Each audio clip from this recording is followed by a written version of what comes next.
बहुत पुराने समय की बात है। एक राजा के दरबार में एक आदमी नौकरी मांगने के लिए गया और उसने राजा साहब से विनती करके कहा कि महोदय, मुझे नौकरी की बहुत सख्त आवश्यकता है और आप मुझे अपने राज दरबार में किसी भी काम में लगा लीजिए, पर मैं आपके यहाँ नौकरी करना चाहता हूँ।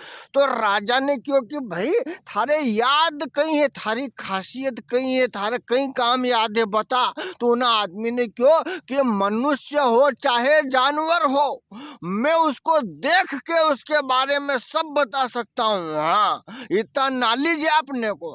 तो राजा ने क्योंकि ठीक है भैया, थारन तू नौकरी पर आई जा काल से। और राजा ने अपना खास घोड़ा का अस्तबल में सुपरवाइजर बना दियो कि जाए ना घोड़ा ना की देखभाल कर और इनके संभाल। और कहीं कुछ दिन तक असद चलतो रहो। फिर राजा एक दिन घूमते घामते अपना घोड़ा का अस्तबल का पास में गया। उनने क्यों, चलो यार की परीक्षा भी हो जाएगी ने अपने कुछ जानकारी भी मिल जाएगी। तो उनने क्यों, भैया इधर आ रहे, तू आए? हाँ साहब बोलिए।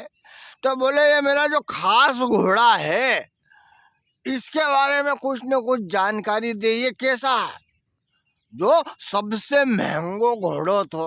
तो उन आदमी ने क्यों कि माफ कीजिएगा हुजूर, पर आपका घोड़ा नस्ली घोड़ा नहीं है। तो कि यूं क्या कह रहा है, मेरा सबसे महंगा घोड़ा है ये। तो कि मैंने जो बोल दिया वो बोल दिया साहब कि ये घोड़ा नस्ली घोड़ा नहीं है। तो राजा साहब के बहुत क्रोध आयो ने, उनने जिससे घोड़ो खरीदियो तो उन आदमी के खबर भेजिन कि तू अब बिहार दरबार में हाजिर हो।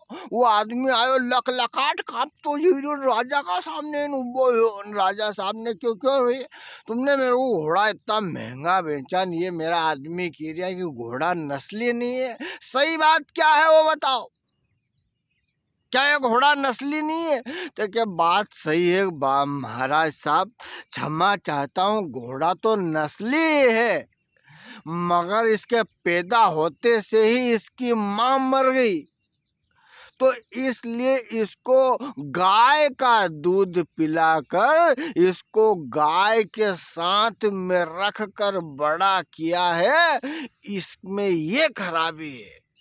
तो राजा ने क्यों, वाह भाई, उन आदमी को बुलाया कि बता थारे कैसे मालूम पड़े ये घोड़ो नस्ली नहीं है?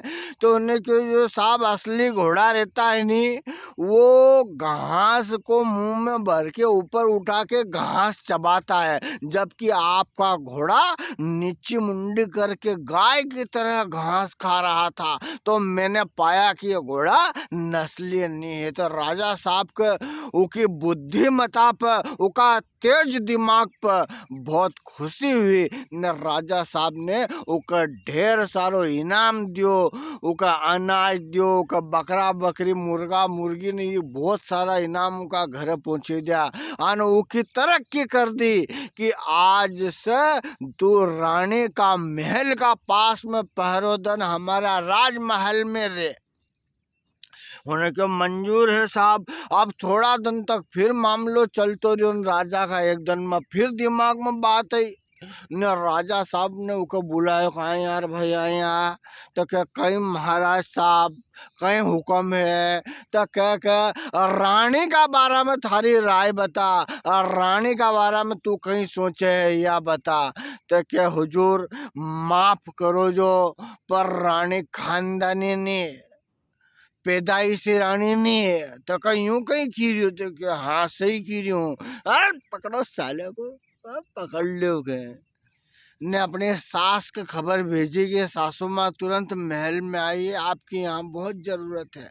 ने सासू माँ जी भी यही क्या माँ की जगह ने कि ये हमारा आदमी क्या कह रहा है कि ये महारानी साहिबा पैदाइशी नहीं है, है? क्या बात है, आप सही बात बताइए। तो उनके सासू ने, क्योंकि बात सही है महाराज साहब कि इन्हें बचपन में तमारा पैदा होते से ने तमा परिवार को हमा परिवार से रिश्तो हुई ने 6 महीना बाद जो हमारी लड़की थी वह लड़की शांत हुई ना हम तमार से रिश्तो राखना चाहता था इकल्ले हमने बेटी गोद ली आने इके पालन पोषण कर बड़ी करी थे के अच्छा बोले बता रहे भाई थारे कैसे मालूम पड़ी ते के रानी साहिबा यूं तो सब ठीक ठाक थी पर इनको नौकर चाकर का साथ में व्यवहार बहुत अच्छो नहीं थो जबकि जो पैदाइशी रही कि नहीं राजा महाराजा बड़ा आदमी ज्ञानवान गुणवान आदमी वे अपना व्यवहार से कभी कोई के दुखी नहीं होने दे और रानी साहिबा बार बार इनका नीचे काम करने वाला के इनसे मिलने जुलने वाला के किना बहाना से दुखी करती रहती थी। तो या मैंने देखी कि या रानी पैदाइशी रानी नहीं है नहीं तो कि नहीं धन दौलत से आदमी को संबंध नहीं रहे दिमाग की बात अलग रहे। तो राजा बड़ा खुश हुआ भैया ने राजा ने उसकी और तरक्की कर दी उनके अपने खास मंत्री नाम में दर्जो दी दी उनके आज से तो यहाँ की जगह भैया। तो उन्हें जो हुजूर हुकुम हुजूर।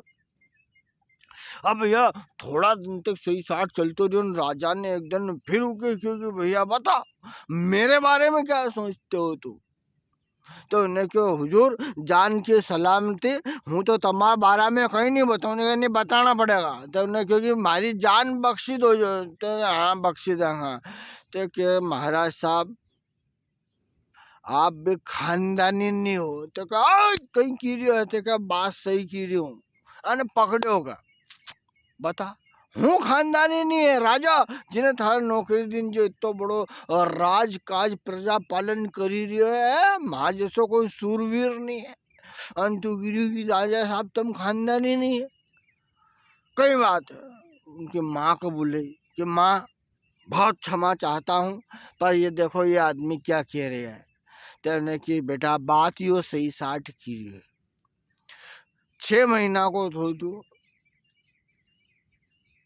ने हमारी जो संतान थी वह संतान हमारो पुत्र जो है वो शांत हुई मरी ने हमारी दूसरी संतान ने थी ने इतनी बड़ी जमीन जायदाद यो राजा प्रजा यो सब कौन संभाल तो इकल्ले हमने थारे नहीं हमने थारे एक किसान से गोद लिए है देखो का नीचे की पग थली की जमीन खसकेगी। अरे मैं तो अपने आप को राजा समझता था तुम्हें अपने माता पिता समझता था। हमने तो बेटा है हम है भी सही हम था माता पिता पर अब कहीं करा वो बुलाया कोर बेटा बता थारे कैसा मालूम पड़ी कि हूँ खानदानी नहीं है ते के जो राजा महाराजा खानदानी रहनी वे दूसरा के कोई के भी इनाम में सोनो चांदी हीरा जवाहरात देन तम माँ घरे बकरा बकरी मुर्गा मुर्गी ने अनाज पहुँचो तो हूँ माँ से समझी गयो कि तम खानदानी नहीं है।